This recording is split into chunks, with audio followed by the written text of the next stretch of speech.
Audio Jungle. Audio Jungle. Audio Jungle.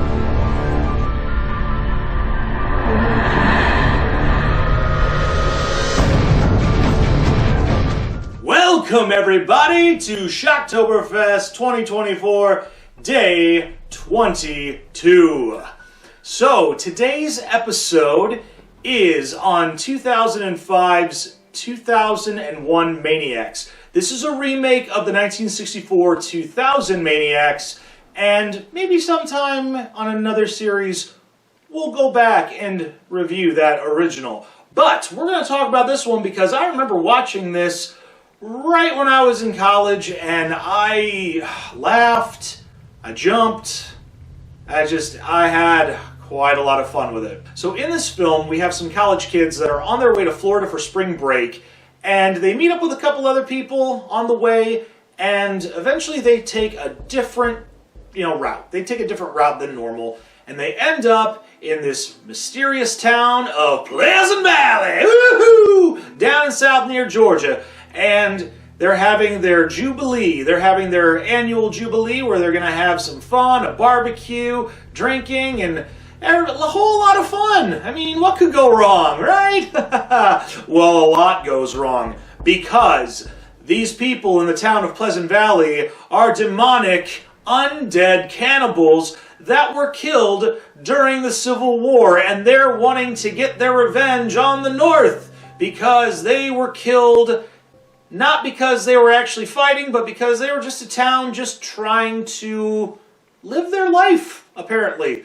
And, well, a lot of these kids are getting killed, and they're trying to get away, but, well, it doesn't really turn out for the best for any of them, really. I mean, I'm just gonna spoil it for you because, hey, it's been about 20 years, and you know what?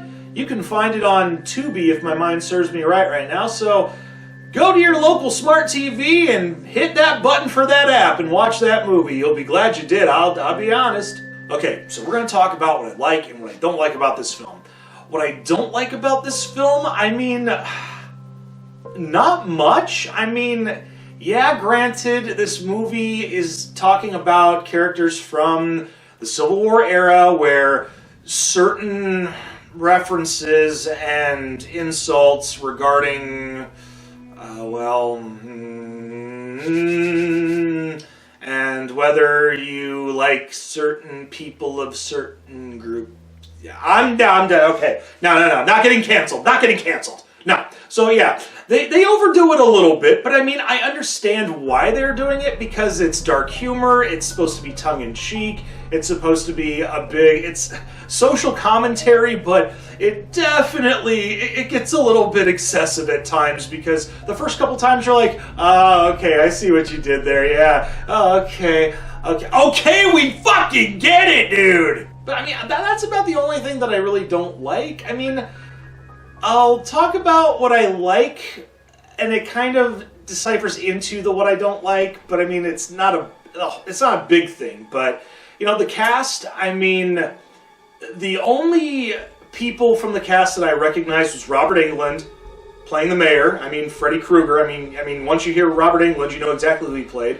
And then Lynn Shay, who is the sister of Bob Shay, who was the CEO and founder of New Line Cinema. She was also in the original Nightmare on Elm Street as a teacher. She was in Something About Mary. She's been in multiple horror movies. I could run down the list, but that's just going to take a long time.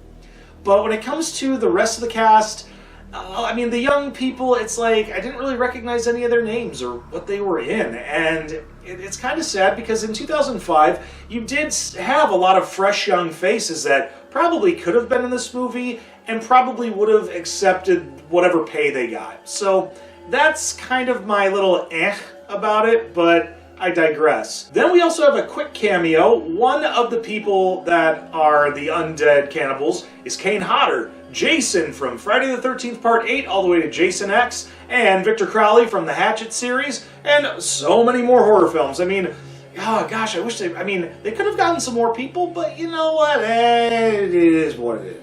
Another thing I like about 2001 Maniacs are the death scenes because they are rather innovative and somewhat humorous. I mean, You do have somebody who is chugging what he thinks is moonshine and ends up being acid. You get another person who, well, it wasn't the head he was expecting. Ha ha ha. Then you have a woman that has a bell dropped on her, a girl that gets turned and quartered by horses. You have a man who's ironically squished to death by a cotton oh man, here we go again. Then we also have the guy that gets skewered in the, oh my god. See, this is what happens when jokes don't age well. You see what you did to me, 2001 Maniacs? You see what you did to me, 2024? You're killing me here. You're really killing me. Okay, let's just rip the Band-Aid off on this one. We are going to grade this movie. Now, as I mentioned, between what I like and what I don't like about jokes may not aging well, we do have a good cast with, Robert Englund and Lin Shaye and a lot of people for one of their first times. Oh, I did forget that there is somebody in this cast. I'm drawing a blank on his name right now, but I just remembered he was in Detroit Rock City as one of the teenagers, so there you go. At least I redeemed myself on that one. We're going to grade this film now. Like I said, the bad jokes aside, lack of star power, innovative yet very unpolitically correct deaths, I'm going to go ahead and give this one B+. I mean, I want to give it a better grade, but as I mentioned earlier, after reliving this, it didn't age as well as I thought it would.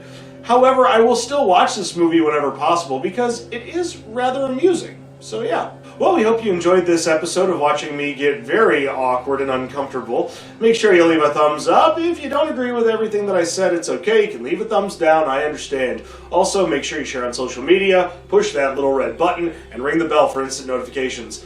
Until then, I'm Wildman West, and we will see you tomorrow for another episode on Day 23 of SHOCKTOBERFEST 2024.